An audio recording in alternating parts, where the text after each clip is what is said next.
अज़र उमर साहब, बहुत शुक्रिया आपके कीमती वक्त का। मैं जिक्र कर रहा था खबर जो आज आई और फिर खान साहब की जानिब से जो पता चला जी मुज़ाकरात की बात ही नहीं हमने की, जो मुज़ाकरात करेगा वो खान साहब का साथी नहीं है। तो यहाँ जो मौक़िफ़ हुकूमत का और PTI का सामने आ गया, इससे ऑनवर्ड चीज़ें फिर कहाँ जाएंगी? ये तो अजब फंस गए हम। आप सही कह रहे हैं कि इस वक्त जो है वो जो सूरत हाल नजर आ रही है, कम से कम देखने में जो नजर आ रही है उसके अंदर कोई आपको ऐसी उम्मीद नहीं नजर आती, कोई ऐसे हालात नहीं नजर आते कि आपके कोई मुज़ाकरात की तरफ कोई या सियासी हल की तरफ को हम बढ़ रहे हैं। और सिर्फ एक साइड नहीं, दोनों साइड हैं। आपको DGI SPR की प्रेस कॉन्फ्रेंस के बाद उस तरफ से बिल्कुल लाइन खींच दी गई, उसके बाद पैदर पे जो है वो अदालती जो केसेस हैं उनके फैसले आने शुरू हुए, सजाएं होनी शुरू हुई। इधर से इमरान खान साहब ने कह दिया कि जी सोहेल अफरीदी तुम तैयारी पकड़ो तहरीक के लिए, स्ट्रीट मूवमेंट के लिए। अलीमा खान का बिल्कुल आज बयान आ गया कि जो उन्होंने तो कहा इमरान खान का साथी ही नहीं है जो अगर कोई बात करता है, जो बड़ी एक इंटरेस्टिंग मेरे लिए स्टेटमेंट है, क्योंकि आज ही उससे कुछ देर पहले मैं एक वीडियो पे स्टेटमेंट देख रहा था किसी नॉर्मल किसी वर्कर का नहीं, चेयरमैन पाकिस्तान तहरीक इंसाफ जी हाँ। मिस्टर गौहर का, जिसमें वो कह रहे थे कि बातचीत होना बहुत जरूरी है। लेकिन मेरे ख्याल में जो अलीमा खान कह रही हैं वो इमरान खान के जहन की ज्यादा देखे ना, ये आपने चूंकि गौर किया तो वो तो ये भी चाह रहे हैं कि हम ख्याल जमातों को आपस में मिलाने के लिए कमेटी बनाई जाए।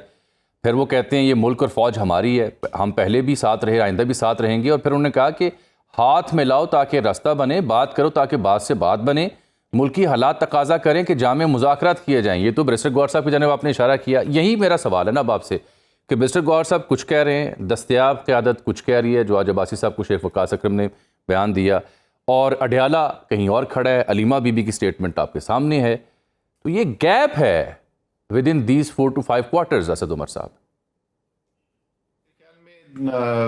जो डिसीजन आना है, जो हतमी फैसला आना है, वो फैसला अडियाला से आना है। और मेरे ख्याल में अडियाला में कोई इबाहम नहीं है, बिल्कुल वाजे हैं इमरान खान साहब का जहन, उनकी जो हिकमत अमली है। आप चाहे उससे इतफाक करें या ना करें, लेकिन मेरे ख्याल में उसके अंदर इबाहम कोई नहीं है। बाकी जो आपने लोग बात की है, बाकी उनमें से कोई भी पावर सेंटर नहीं है।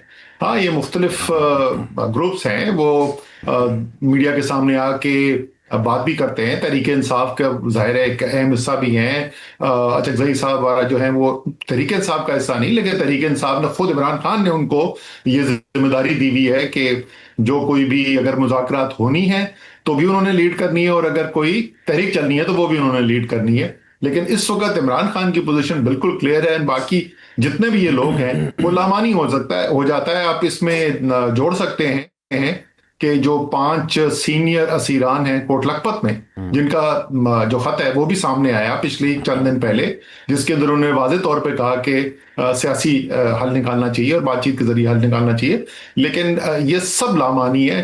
फैसला साज सिर्फ और सिर्फ एक है, और वो इमरान खान है। जिस तरीके से दूसरी तरफ फैसला साज चीफ होता है, बाकी सब मशवरा दे सकते हैं। अच्छा साहब, अगर तो ये तय हो गया है कि PTI ने ये फैसला कर लिया मुज़ाकरात करने ही नहीं है कम वक्त में, उधर से भी ये तय हो गया कि इन शराइत के बगैर तो बातचीत होनी ही नहीं है, तो फिर नतीजा क्या निकलेगा? कहाँ जाएंगे हम? अच्छा ही नहीं निकलने वाली। और मैं तो 2.5 साल से ही बात करूं। अब आजकल मैंने देखा है कि ज्यादा से ज्यादा लोगों ने मुज़ाकरात वगैरह की बात करनी शुरू की है। खास तौर पे जो ख्वाजा रफीक का की जो बरसी के ऊपर जो तकरीब हुई, उसके अंदर साद रफीक का और बाकी लोग उन्होंने जो बात की वहां पर, वो बड़ी खुशाइंद है। बड़ी अच्छी बात है कि हुकूमती सफात में से भी लोग जो हैं, सीनियर लोग जो हैं, वो ये बात कर रहे हैं। और ये बात अब सिर्फ बंद कमरे के अंदर नहीं, लेकिन वो मीडिया के सामने ये बात कर रहे हैं।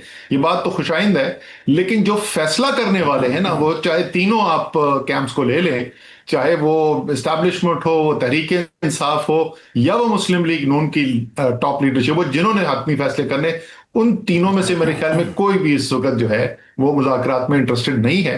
तो आगे जो कुछ भी होना है, जैसे मैंने कहा, वो अच्छा नहीं होने वाला। ये बड़ी अफसोसनाक सूरत हाल है। लेकिन ये स्ट्रीट मूवमेंट की जो कहानी है, ये आगे अगर जाती है, सोहेल अफरीदी साहब इसे टेक ऑन करते हैं, इसका हिस्सा बनते हैं, तो क्या KP में फिर गवर्नर राज की राह भी हमवार होगी? क्योंकि ये ख़तरा तो मुसलसल मंडला रहा है। और आज शफी जान को मैं सुन रहा था, वो कह रहे थे कि जी लगा लें, आपने गवर्नर राज लगाना है तो लगा के देख लें। और फिर क्या आपको लगता है कि PTI राइट नाउ ऐसी पोजीशन में है कि एक मैसिव स्ट्रीट मूवमेंट वो लॉन्च कर सके? देखिए, गवर्नर राज अगर लगाना हो तो वो तो कभी भी कोशिश की जा सकती है। क्या अगर गवर्नर राज लगाया जाता है, क्या खैबर पख्तूनख्वा के अवाम की बहुत भारी अक्सरियत इस फैसले के खिलाफ होगी? बिल्कुल होगी ना, उसके अंदर तो कोई इबाम नहीं होना चाहिए। पहले ही खैबर पख्तूनख्वा के अंदर हालात अच्छे नहीं हैं, दहशतगर्दी वहां पर चल रही है, अफगानिस्तान का बॉर्डर आपका इस वक्त गर्म हुआ है, अफगान तालिबान के साथ ताल्लुकात अच्छे नहीं हैं, तुर्क बॉर्डर बंद हुआ है। इन हालात के अंदर मेरे ख्याल में खैबर पख्तूनख्वा के अंदर और मेरे ख्याल में फैसला साजों के भी जहन में यही है कि इस वक्त दबाव डालने के लिए, कुछ धमकी देने के लिए तो ऐसी बात की जाए, लेकिन फिलहाल मुझे नहीं लगता कि वो कोई ऐसा इकदाम करेंगे जिससे कोई गवर्नर राज लगने की बात हो।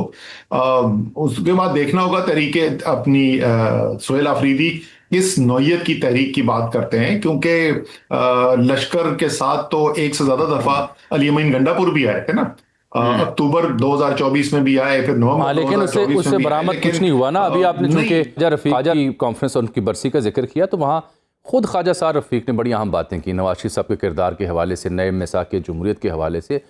अब सीनियर सहाफ़ी हमारे बुजुर्ग मुजीबुर रहमान शामी साहब ने बड़ी अहम वहाँ बातें की, आगे का वे फॉरवर्ड बताया। हामिद मीर साहब ने बड़ी अच्छी तकरीर की। वो मैं समझता हूँ कि वैसे तो पाकिस्तानी की ये आज की कॉन्फ्रेंस में वहाँ पर जो गुफ्तगू हुई, ये तमाम सियासी जमातों के कारकुनान, वर्कर, सहाफ़ी और सियासतदानों को बगौर सुननी और देखनी चाहिए, क्योंकि बड़ी अक़ल की बातें वहाँ की गई। आगे बढ़ने का नुस्खा वहाँ पे दिया गया।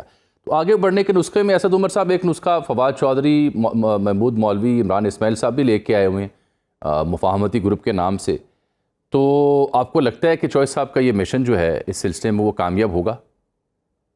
अभी तक जो उनकी जिस तरीके से वो देख रहे हैं हालात को, तो वो कह रहे हैं कि अभी तक तो हमें कामयाबी हासिल हुई है। और वो जो बयानात आ रहे हैं मुख्तलिफ लीडरशिप की तरफ से, बैरिस्टर गौहर का जो स्टेटमेंट आया, जो ये कॉन्फ्रेंस के अंदर जो है, उस तकरीब के अंदर जो मुस्लिम लीग नून के लीडर्स की तरफ से स्टेटमेंट्स आया, तो वो उससे इंकरेजमेंट फील कर रहे हैं। वो कह रहे हैं कि इससे नजर आ रहा है कि जो हमने एक बात शुरू की है उसको ऊपर कुछ ना कुछ लोगों का जहन बनना शुरू हुआ है। यहां तक तो ठीक है, लेकिन जैसे मैंने पहले बात की थी कि जो 3 फैसला साज हैं, अभी तक वहां पर हमें कोई भी ऐसी जुम्बिश नहीं नजर आ रही, कोई ऐसी चीज नहीं, कोई ऐसा फैसला नहीं नजर आ रहा जिससे आपको ये लगता हो। जहां तक उन्होंने जो बात की ना उस तकरीब के अंदर, मिसाल मैं आज से कोई 1-1.5 साल पहले पूरा मजमून लिख चुका हूं। मेरे ख्याल में पाकिस्तान एक नए मिसाक जमहूरियत के बगैर आगे बढ़ ही नहीं सकता। मैं तो बाकायदा उसमें 12-13 पॉइंट्स लिखे थे कि उसके अंदर होना क्या चाहिए। तो ये बात जो उन्होंने की है, मैं 100%